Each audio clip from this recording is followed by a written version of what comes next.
جدائی وہ بیماری ہے جو دل کا خون پیتی ہے۔ ایک شخص کے دو چہرے ہونا کتنا بدصورت ہے۔ کسی کو خوشی دینا ایک صدقہ ہے، مگر کسی کو دکھ دینا وہ قرض ہے جو آپ کو واپس ملے گا۔ مرنے سے بھی بدتر ہے احساس کا مر جانا۔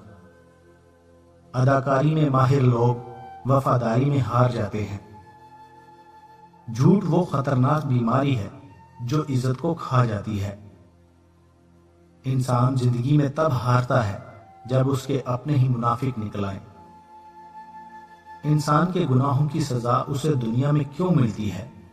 کیونکہ اللہ ہر چیز پہ قادر ہے اور ہر چیز اس کے مقرر کردہ وقت کے مطابق چلتی ہے۔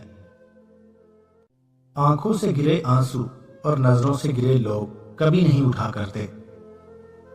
ہر دل کے مقدر میں محبت نہیں ہوتی، ہر شخص سے وفا نہیں کرتا۔ اچھے وقت کی ایک خامی ہے کہ جلدی گزر جاتا ہے، اور برے وقت کی اچھی بات یہ ہے کہ ہمیشہ نہیں رہتا۔ کسی بد مزاج اور کم ظرف کا احسان لینے سے بہتر ہے کہ انسان وقتی تکلیف برداشت کر لے۔ کسی کو جوڑنے میں اتنا مگن تھا میں، ہوش تب آیا جب اپنے وجود کے ٹکڑے دیکھے۔ حالات سے سہمے ہوئے لوگوں کو بتا دو، حالات بدل جاتے ہیں، ٹھہرا نہیں کرتے۔ جب مکان ایک جیسے تھے تب انسان بھی ایک جیسے تھے۔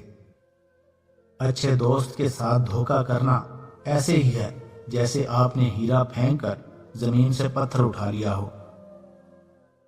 گزرے ہوئے کل کا افسوس اور آنے والے کل کی پریشانی ہمارے آج کو بھی خراب کر دیتی ہے۔ لوگ اس دنیا میں ہر چیز بہتر چنتے ہیں سوائے لفظوں کے۔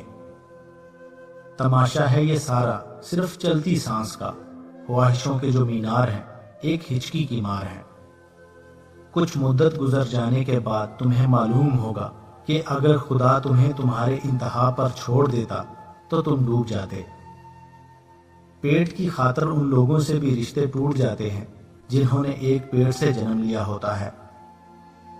مشکل وقت میں دوست کی خاموشی دھوکہ دینے کے برابر ہے۔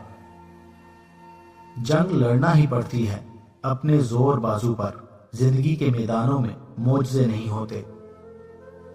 ماں باپ کے کون سے گناہوں کی سزا بچوں کو ملتی ہے؟ سود خوری۔ پہچان چھوٹی ہو یا بڑی اپنی ہونی چاہیے۔ اس شخص کو کوئی نہیں بدل سکتا جس کو اپنے اندر کوئی غلطی نظر نہ آئے۔